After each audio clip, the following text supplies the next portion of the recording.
My name is Claire Bennett, and exactly 20 minutes before my 27th birthday dinner, my stepfather smiled, raised a champagne glass, and announced to 30 relatives that the century-old vineyard my grandmother had promised would finally become a real family business by sunrise. Everyone applauded. My mother even cried with relief. They thought I didn't know they had already lined up investors, hired surveyors, and scheduled the transfer for the following morning. What they didn't know is that 3 hours earlier, I had quietly signed one document inside a downtown law office that made every contract they'd prepared legally worthless. By the time dessert was served, every acre of the vineyard, every wine label, every barrel aging beneath the old stone cellar, and every royalty attached to my grandmother's name had already been placed under a protected charitable agricultural foundation that only I could manage. They believed they were celebrating a fortune they were about to control. I was sitting across the table watching them celebrate something they had already lost. If I had exposed them that afternoon, they would have found another way. Instead, I smiled, thanked everyone for coming, and waited for the exact moment when the truth would arrive on its own. It wasn't revenge I wanted. It was proof that my grandmother had understood every single person in that dining room long before I did. 6 years earlier, when I was 21, my grandmother Evelyn never taught me how to make wine first. She taught me how to walk the rows after sunrise without speaking. "The vines tell you everything before people do," she'd whisper as dew soaked our boots. If one leaf curled differently than the rest, she noticed. If birds stopped nesting near the western fence, she noticed. If someone admired the estate a little too enthusiastically, she noticed that too.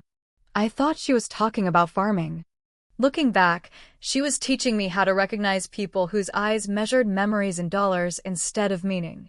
Our vineyard wasn't the largest in Napa Valley, nor the most famous, but every bottle carried my grandparents' names because every harvest represented 60 years of work they built together after returning from almost nothing. While tourists admired the tasting room, my grandmother cared more about the old oak table where every seasonal decision had been made, the weather journals written in her own hand, and the employees who had become family over 3 decades. Long before anyone spoke openly about inheritance, she began asking me questions that seemed ordinary at the time. If one day you had to choose between keeping a promise and keeping everyone happy, she'd ask while trimming vines beside me, which one would let you sleep peacefully 10 years later? I didn't realize then that she wasn't asking about the vineyard at all. She was quietly preparing me for the hardest decision of my life. The first person who ever told me the vineyard should be sold wasn't a stranger or a developer. It was my stepfather, Richard. I was 22, standing beside the fermentation tanks after finishing another 14-hour harvest day, exhausted and stained with grape juice from head to toe. Richard walked through the production room wearing polished loafers that had never touched mud. He looked around with the expression of someone inspecting an aging building rather than a place that had raised 3 generations. "Imagine luxury villas across these hills," he said, folding his arms. "Private tasting suites, boutique residences, maybe even a resort. This land could be worth 5 times more than it's making now." I remember looking at the workers cleaning equipment nearby. Miguel had worked here since before I was born. Anna's parents had bottled wine with my grandparents for nearly 30 years. Richard wasn't seeing employees or history. He was seeing square footage. Grandma Evelyn answered before I could. "Land only becomes expensive after someone forgets why it mattered in the first place." Richard laughed politely, but his smile never reached his eyes. "I'm just thinking about the future." Grandma nodded once. "So am I." That conversation lasted less than 2 minutes, yet something invisible shifted afterward. Richard began asking questions that seemed harmless. How much was the property insured for? Who owned the surrounding acreage? Were the trademarks registered personally or through the business? He framed everything as curiosity, but Grandma answered very little. She had a remarkable ability to recognize questions that weren't really questions. A few weeks later, she asked me to help organize decades of paperwork stored inside the original stone farmhouse. We spent an entire Saturday sorting old harvest journals, property maps, handwritten recipes, tax records, and faded photographs. While I organized boxes, she quietly separated a much smaller stack into a leather folder. "These stay with me," she said. I didn't ask why. With Grandma, explanations always arrived exactly when they needed to. That autumn, she started introducing me to people I'd never met before. The vineyard accountant, the agricultural historian who documented heritage properties, the environmental consultant who helped protect old vineyards from commercial rezoning. At the time, I thought she wanted me to understand the business. Years later, I realized she was introducing me to every person who could one day verify the vineyard's true purpose. Around Christmas, my mother, Diane, suggested hosting a large holiday gathering at the estate. Richard immediately invited several investors I had never met. They spent more time discussing parking capacity, event revenue, and nearby land values than they did tasting wine.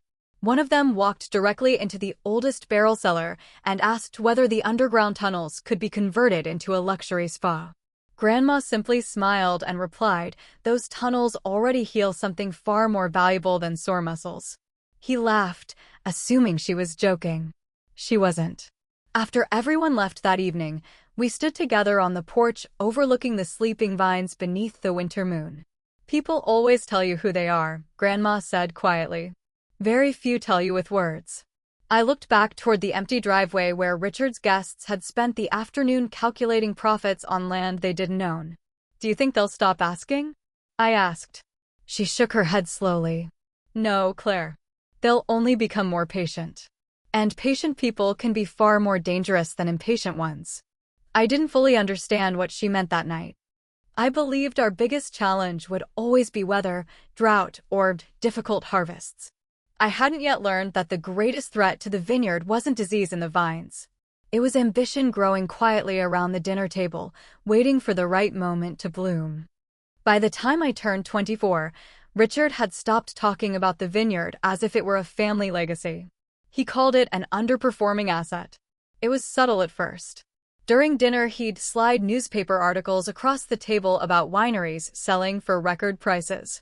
At breakfast, he'd mention another family who had cashed out at exactly the right time. Every conversation somehow found its way back to money. My mother gradually adopted the same language. She no longer said, "Grandma's vineyard." She said, "the property." That single change in vocabulary bothered me more than I admitted. Places stop being homes the moment people begin speaking about them like inventory. Meanwhile, Grandma seemed calmer than ever. She still woke before sunrise, still inspected every row herself, and still knew every employee's birthday without checking a calendar. One afternoon, she asked me to accompany her to an old records building across town. We weren't delivering wine or meeting distributors. Instead, she introduced me to a quiet woman named Eleanor Pierce, an agricultural preservation attorney whose office walls were lined with framed photographs of century farms she had helped protect. Grandma and Eleanor spoke in careful sentences that sounded almost rehearsed. "I wanted Claire to know where to come if I ever couldn't explain things myself," Grandma said. Eleanor smiled warmly. "Then today's meeting is simply an introduction." Nothing more was discussed. No legal documents appeared. No contracts were signed in front of me. On the drive home, I asked Grandma why she'd wanted me to meet a lawyer. "Because one day," she replied without taking her eyes off the road, "you'll need to recognize a familiar face before everyone else starts pretending to be one." Again, I didn't understand. The following harvest season brought record production. Our wines received national recognition, visitors doubled, and for the first time in years, the vineyard became significantly profitable. I assumed Richard would finally stop talking about selling. Instead, he became even more interested. Success hadn't reduced his appetite. It had increased it. One Saturday afternoon, I walked into the tasting room earlier than expected and overheard Richard speaking with two sharply dressed men. "If we consolidate the surrounding acreage," one of them said quietly, "a hospitality group would pay a premium." Richard nodded. "The daughter isn't experienced enough to challenge anything."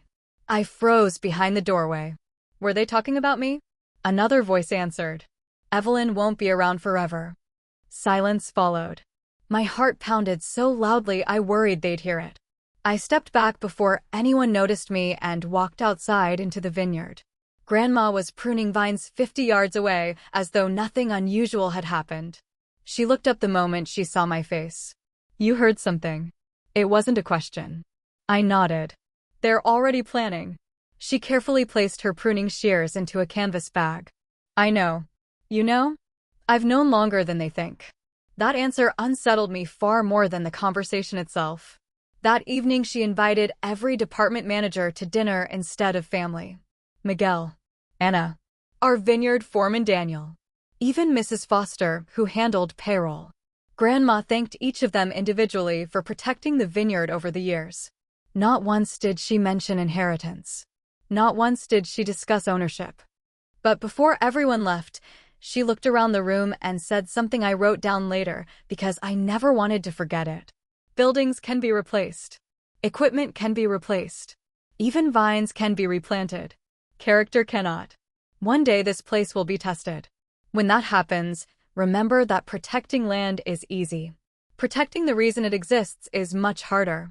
Everyone nodded politely. Only I noticed Richard watching from the hallway. He wasn't listening to her words. He was studying the room, counting allies, measuring loyalties, trying to determine who would stand with whom when the day finally arrived. For the first time, I realized this wasn't going to become a disagreement after Grandma was gone. It was already happening. The only difference was that most of the family still believed we were arguing about real estate. Grandma and I knew we were really fighting over something much harder to rebuild once it was lost: trust. 3 months later, everything changed in a single week. Grandma Evelyn suffered a sudden stroke. She survived long enough for me to sit beside her hospital bed, where she squeezed my hand with surprising strength despite barely being able to speak. Her eyes searched mine until I leaned closer. "Don't let them confuse urgency with necessity," she whispered slowly, pausing for every few words. "People chasing money always pretend there's no time to think." Those were the last complete sentences she ever spoke to me. 5 days later, she was gone. The funeral drew nearly the entire Valley employees, neighboring vineyard owners, longtime customers, local historians, even families who had attended harvest festivals for decades. They all came to honor the woman who had quietly become part of their lives. Richard stood near the front greeting guests with polished sympathy, while my mother accepted hugs with tearful gratitude. From a distance, we looked like a grieving family united by loss. Up close, I noticed something different. Richard kept slipping away to answer phone calls. Twice I caught him whispering with men I didn't recognize, pointing discreetly toward the vineyard whenever they thought no one was watching. The morning after the funeral, before Grandma's flowers had even begun to fade, I walked downstairs and found architectural drawings spread across our dining room table. Luxury guest cottages, expanded parking areas, event halls, a redesigned entrance road. Richard quickly gathered the papers when he saw me. "Just ideas," he said casually. "Nothing official." But there were cost estimates, contractor names, and projected investor returns already printed across every page. These weren't ideas. They were plans. Over the next 2 weeks, conversations inside the house changed completely. Nobody talked about Grandma anymore. They talked about moving forward. My mother repeated that phrase constantly. "Your grandmother wouldn't want us standing still. She'd want the property reaching its full potential. We have to think practically now." Every sentence sounded reasonable until I realized one thing. Not once did anyone ask what Grandma had actually wanted. They simply decided for her. I escaped to the vineyard whenever I could. Walking between the rows gave me enough silence to think. One afternoon, Miguel joined me while repairing an irrigation valve. He worked quietly for several minutes before speaking. "Your grandmother told us something years ago," he said. I looked at him. "She told all the senior staff that if anything ever felt rushed after she was gone, we should slow everything down. She said real decisions survive patience. Bad decisions need deadlines." My stomach tightened. "Why are you telling me this now?" Miguel wiped dirt from his hands. "Because people have been coming here asking strange questions. Surveyors, investors, even a hospitality consultant. They're measuring things that have nothing to do with farming." That evening, I drove alone to the small stone chapel where Grandma and Grandpa had renewed their vows on their 50th anniversary. I wasn't looking for answers. I simply wanted one place where nobody was discussing contracts or valuations. As I sat in the empty pews, my phone rang. The caller ID showed a name I hadn't seen since meeting her years earlier. Eleanor Pierce. Claire, she said calmly after I answered, your grandmother asked me to contact you only after two conditions were met. My heartbeat quickened. What conditions? First, that she was no longer here to speak for herself.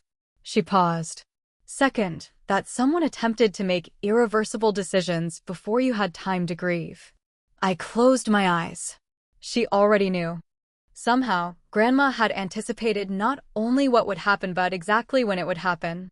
Eleanor's voice remained steady. I think it's time we met tomorrow morning. There are some documents your grandmother instructed me to place directly into your hands, and she was very specific that no one else could see them first. The next morning I arrived at Eleanor Pierce's office 15 minutes early, carrying nothing except a notebook and the uneasy feeling that my grandmother had somehow been living several steps ahead of everyone else. Eleanor greeted me warmly, closed the office door, and placed a weathered leather portfolio on the table between us. Your grandmother signed these documents almost 4 years ago, she said. She updated them twice, but she never changed their purpose. Inside were letters, legal certifications, conservation agreements, and one sealed envelope with my name written in Grandma's unmistakable handwriting. Before opening it, Eleanor slid another document toward me. Read this first.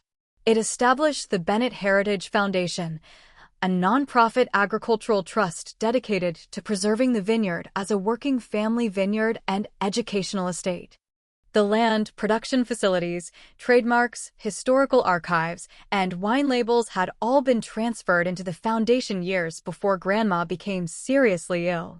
The governing chair would automatically become me on my 27th birthday. Until then, Eleanor would serve as interim trustee. No individual beneficiary could sell the property, mortgage it, divide it, or convert it into commercial real estate without violating the foundation's charter. My grandmother hadn't simply protected the vineyard. She had protected its purpose. I stared at the pages in silence while Eleanor continued. Your stepfather has already contacted 2 investment groups. Yesterday afternoon, someone requested ownership records through the county office. They believe the estate is passing through probate. It isn't. I asked quietly. Eleanor smiled gently. No, Claire. Legally, the vineyard left your grandmother's personal ownership years ago. There is nothing for probate to transfer. My hands trembled as I realized what that meant. Every meeting Richard had scheduled, every investor, every architect, every promise he'd made depended on ownership he never actually had. Eleanor then handed me the sealed envelope. Inside was Grandma's final letter.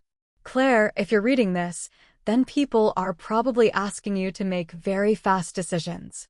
Slow down. The vineyard survived droughts, recessions, wildfires, and generations because nobody here confused urgency with wisdom.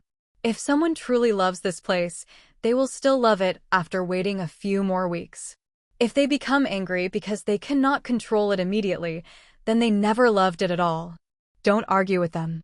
Don't expose them too early. Let the truth arrive by itself. Truth lasts longer when people discover it with their own eyes. I wiped away tears before finishing the last paragraph. You are not protecting land. You are protecting everyone who will someday call this place home after you're gone. Eleanor waited until I folded the letter before speaking again. There's one final step. She placed a single signature page in front of me. At 3 o'clock this afternoon, you officially become chair of the Bennett Heritage Foundation. Once you sign, I'll immediately record the updated governance documents with the county registrar. After they're filed, no outside sale, transfer, development agreement, or ownership claim can legally move forward without the foundation's approval. I looked at the clock. It was only 11 in the morning. My birthday dinner would begin at 6. Richard believed tomorrow would be the day he finalized everything. He had no idea that by sunset, every agreement he had spent months arranging would already belong to a past that no longer existed. I picked up the pen, thought about my grandmother walking these vineyards before sunrise, and quietly signed my name exactly where she had always known it would one day appear. At exactly 6:45 that evening, my birthday dinner reached the moment Richard had clearly rehearsed for weeks. He stood, tapped his glass with a spoon, and smiled confidently at our relatives, longtime friends, neighboring vineyard owners, and several unfamiliar faces I immediately recognized as investors. Tonight, he announced, our family begins an exciting new chapter. Tomorrow morning we'll finalize the transition of the Bennett Vineyard and move forward with a development partnership that will secure our future for generations. Applause filled the room. My mother reached for my hand, expecting me to smile beside her. Instead, I calmly stood and thanked everyone for celebrating my birthday before saying, there's just one small problem. The vineyard hasn't belonged to our family personally for years. The room fell silent. Richard laughed nervously, assuming I was joking. I wasn't. I placed a certified copy of the newly recorded foundation documents on the table. 3 hours ago, I officially became chair of the Bennett Heritage Foundation. The vineyard, its trademarks, its land, and its future are permanently protected. No private sale can happen tomorrow or ever.